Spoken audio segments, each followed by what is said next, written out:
It's week 4 in fantasy basketball. Welcome back to the playlist. To recap week 3, didn't end the way that we wanted to see. Chet Holmgren of the Oklahoma City Thunder is going to be reevaluated in 8 to 10 weeks after suffering a hip fracture on Sunday night. Just a brutal injury for OKC fans and fantasy managers. I don't know who's going to be the immediate pickup here because we're all just waiting for Isaiah Hartenstein to come back. This could be a committee approach of Lou Dort, Alex Caruso, Aaron Wiggins, maybe Cason Wallace. Just wait and see how this unfolds over the next week or so. And also, we found out that Zion Williamson is going to be out indefinitely with a hamstring injury.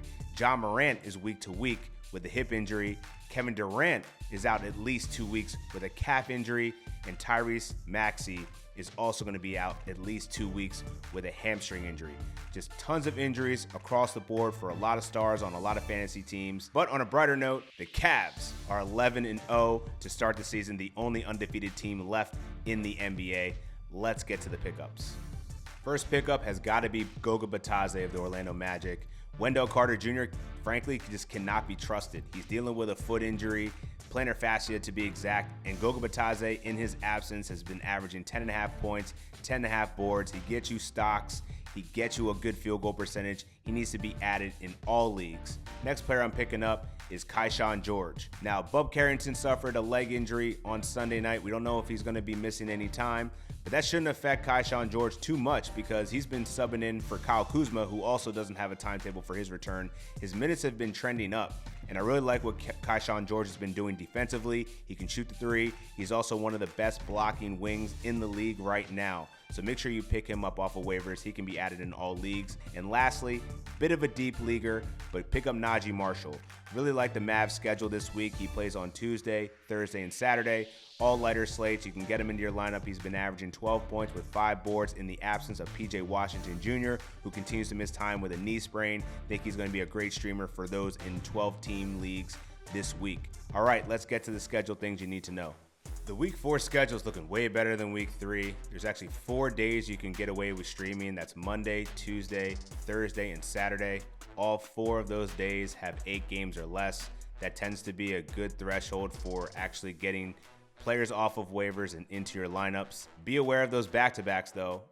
For example, the Sixers play a Tuesday, Wednesday back-to-back, and you know Joel Embiid and Paul George are likely not playing both sides of those back-to-backs. So Andre Drummond, Kelly Oubre, in deep leagues, Jared McCain, those guys are all still viable fantasy options on one of those 2 games that, you know, Embiid or Paul George will miss. But then also, 2 teams that I would target, Dallas Mavericks and the Utah Jazz. They both play on Tuesday, Thursday, and Saturday. So 3 out of the 4 lighter slate days, they play on them. So I think you'll be able to get Najee Marshall into your lineup. That's why I recommended him as one of my top pickups. The Utah Jazz are a bit frustrating, though, just where the state of their franchise is right now. They're losing a lot of games. There's resting. There's injuries. It's going to be harder to pick out a streaming option there, but if you want to go for it, more power to you. I trust the Dallas Mavericks a bit more. On the flip side, the teams that you'll want to avoid are the Golden State Warriors and the Denver Nuggets. Now, the Denver Nuggets, they don't play until Friday, and then they play later in the week. So it's going to be hard to hold on to someone like Peyton Watson, who is definitely benefiting and playing really well without Aaron Gordon in the lineup. He's going to be missing multiple weeks with that calf injury. So make sure you continue to hold on to Peyton Watson if you can. But I understand if you're trying to go for the win, you have to drop him. I totally get it. Russell Westbrook, same situation, as well as Julian Strawther in deeper leagues. But then also the Golden State Warriors, Steve Kerr was just raving about DeAnthony Melton, how he likes him in the starting lineup. But we know one thing about Steve Kerr and his lineups, can't be trusted. And frankly, I don't know that I can be able to hold on to DeAnthony Melton after Tuesday because there's just such a long wait until the Warriors play again at the end of the week. So Andrew Wiggins, Trace Jackson Davis, DeAnthony Melton, all those guys might be hard to hold on to in week 4, but just keep that in mind as you're navigating your schedule. Now that the schedule's out of the way, here's why I'm hyped about the NBA Cup. So I'm hyped for the second iteration of the NBA Cup because I think the NBA finally figured out how to make the regular season relevant and competitive. I mean, are we really surprised that Joel Embiid was suspended 3 games for shoving a media member, but he just so happens to be able to return on Tuesday, the first night of the NBA Cup? Come on, man. They sold it to the Emirates. Emirates is the sponsor. If there's one thing that Adam Silver cares about right now, it's making sure that his stars are available for the NBA Cup games.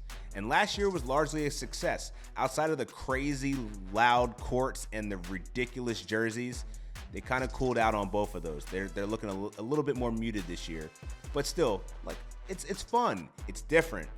And when it comes to regular season basketball, the only thing you need is engagement and investment. And I think we're finally going to get that investment from the players. We saw what that monetary incentive, that additional monetary incentive, did for the Los Angeles Lakers. Their motivation as they were getting through that middle part of the season, which tends to be a lull, right? Like, NFL is still going on, but it's starting to kind of wind down. That's an excellent opportunity for the NBA to take advantage, make the regular season more interesting, more compelling. And from a fantasy perspective, I think that's going to help, because I think we'll actually start to see more stars play in those NBA Cup games, and we'll start to see more resting and load management that might happen in those regular season, standard games that don't really impact standings, playoffs potentially. I'm ready for it. So that'll do it for the playlist. I'll see you in week 5.